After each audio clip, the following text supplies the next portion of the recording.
أهلا بيكم في قناة وصفة من دهب. يا رب تكونوا بخير وفي أحسن حال. النهاردة إن شاء الله هنحضر مع بعض دبابيس الفراخ بطريقة مختلفة تماما عن أي طريقة دبابيس فراخ عملناها قبل كده. طريقة جديدة وجميلة، شكلها شيك جدا وطعمها روعة. لازم كده من وقت للتاني نغير في سفرتنا، وممكن من صنف واحد نبدع فيه ونطلع منه كذا طريقة كمان. ووصفة النهاردة إبداع حرفيًا، معمولة بحب ومقادير مضبوطة، وطعم بقى مضبوط ضابطة، لازم تجربوها. هنلف دبابيس الفراخ النهاردة لفة هدايا في عجينة هشة وطرية وقطنية كده ما يتشبعش منها أبدًا، تفضلي تاكلي فيها كده لحد ما تشبعي. شايفين وأنا باقطعها طرية إزاي وعاملة إزاي؟ شايفين دبوس الفراخ من جوّه عامل إزاي؟ تحفة! منفذينها النهارده بطريقة لو جربتيها هتعتمديها ومش هتعملي غيرها. يالّا بينا نشوف الجمال ده اتعمل إزاي. عندنا هنا نُص كيلو من دقيق المخبوزات، أنا نخلاه ومجهزاه ورشة عليه رشة من الملح، تمام؟ وعندنا هنا بيضة بدرجة حرارة الغرفة، وعندنا كوباية كبيرة من الكوبايات المعيارية 250 جرام، وعندنا ربع كوباية زيت مش هناخدها كلها، هناخد منها جزء نلم بيه العجينة بس، وعندنا معلقة ونص صغيرين من الخميرة، ومعلقة سكر صغيرة، وعلبة زبادي من الصغيرين. الزبادي البلدي في منه صغير وفي منه كبير، دي علبة صغيرة. تمام. بس كده، مش محتاجين حاجة تاني. أول حاجة هنعملها اختبار الخميرة. هنحط الخميرة على السكر على المية الدافية، ونقلب حلو قوي ونغطيها ونسيبها على جنب عبال ما نحضر بقية مكونات العجينة. في بولة العجن بقى هننزل بالدقيق اللي احنا نخلينه ورشين عليه رشة من الملح، والبيض والزبادي والخميرة بعد ما اتفعلت بالشكل اللي انتوا شايفينه ده، ونبتدي نعجن كل المكونات دي كلها مع بعضها كده، ونبتدي ننزل بالمية حبة حبة زي ما اتفقنا، لأن كل دقيق بيختلف عن التاني. أنا الدقيق اللي أنا باستعمله ده استهلك معايا 250 جرام، اللي هي أكبر كوباية من الكوبايات المعيارية. انتي ممكن تحبي تزودي شوية دقيق، تقللي شوية دقيق، عشان كده بقولك حطي مقدار المية حاجة بسيطة. تمام. نبتدي بقى نعجن لحد ما نوصل للقوام اللي انتوا شايفينه ده، اللي هو القوام اللي بيلزق وفي نفس الوقت ناعم. أول ما نوصل للقوام ده هنبتدي ننزّل حوالي معلقتين كبار من الزيت، اللي هو هنلِم بيهم العجينة. وأنا استهلكت من كمية الزيت اللي شُفتوها في الكوباية الصغنونة دي حوالي 3 معالق ونُص كبار، لمّيت بيهم العجينة وخلّيتها ناعمة زي ما أنتم شايفين كده. تمام.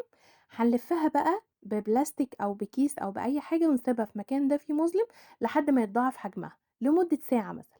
تمام. في الوقت ده بقى هنبتدي نسوي دبابيس الفراخ. دي كمية من دبابيس الفراخ أنا غسلاها كويس، ومحلول النقع بتاعها إحنا عملناه قبل كده، هاسيب لكم طريقته في صندوق الوصف، وشايلة منها الجلد خالص. تمام. وهنا دي بصلاية كبيرة مفرومة عليها 3 فصوص من التوم مفرومين، وده ربع كوباية من الزيت. لو عايزة تستعملي زبدة مفيش مشكلة، عايزة تستعملي سمنة مفيش مشكلة. والتوابل عندنا ملح وفلفل اسود ولوري وحبهان، ونص معلقة صغيرة من الزعتر ونص معلقة صغيرة من الكاري. بس كده. تمام. في حلة بقى على النار هننزل بالزيت والبصلة والثوم، يعني هننزل بكل المكونات مرة واحدة أول ما نحط الحلة على النار. ليه بقى؟ لأن أنا عايزة الدبابيس بتاعتنا تستوي في البخار بتاع الحلة اللي هيطلع من البصل والثوم، وكله هيتحمر لوحده، يعني مع نفسه كده مع تقليبة الحلة.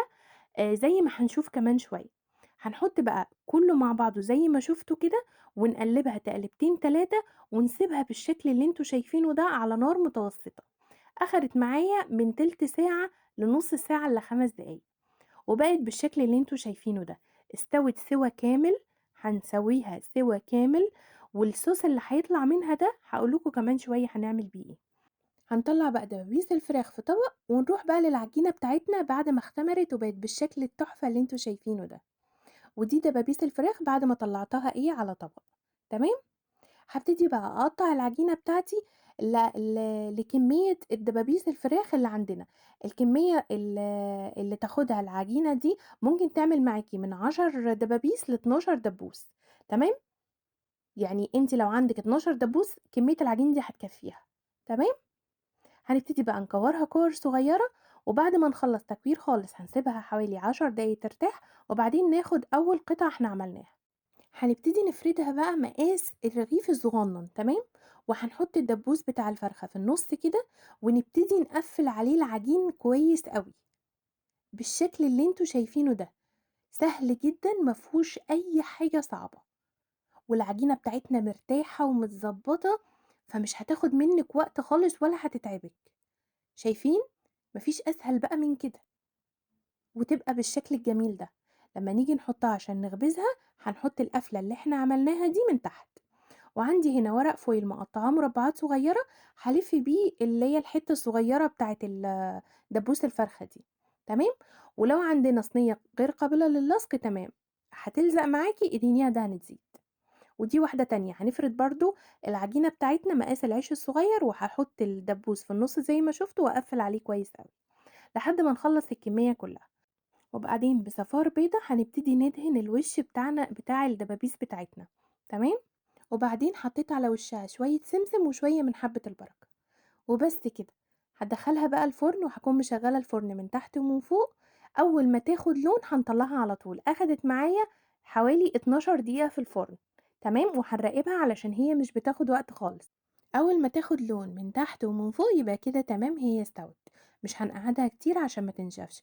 وأول ما تطلع لو عايزة تدهنيها دهنة زبدة تمام، مش عايزة تدهنيها يبقى هتلفيها لفة حلوة كده عشان ما تنشفش منك، وتمام على كده. بس أنا والله حتى ما لحقتش ألفها، يعني انتوا شفتوا وانا بقطعها السخونية طالعة كده وانا بقطعها من كتر ما انا ملحقتش اساسا الفها ولا اعمل اي حاجة، وما شاء الله يعني اتاكلت في ساعتها من جمالها. وده بقى الصوص اللي أنا قُلت لكم في أول الفيديو، ده بقى هنخلّيه علشان يعني هاقول لكم نعمل بيه إيه كمان شوية. ده بقى هنغرفه في أطباق كده، وممكن نحط عليه قطعة من الزبدة، وناخد بقى حتّة بقى كده من العيش اللي إحنا عاملينه اللي عامل زي البريوش دوّة، وحتّة من الفراخ كده، ونضيف عليها بقى شوية من الصوص ده، وكلوا بقى وادعوا لي، حاجة كده بتدوب في البُق دوب، طعم وريحة وجمال، طعمها تحفة بجد مع الصوص اللي بينزل من الفراخ ده، طعمه حكاية، بجد لو جربتوا الوصفة دي هتعتمدوها ومش هتعملوا غيرها.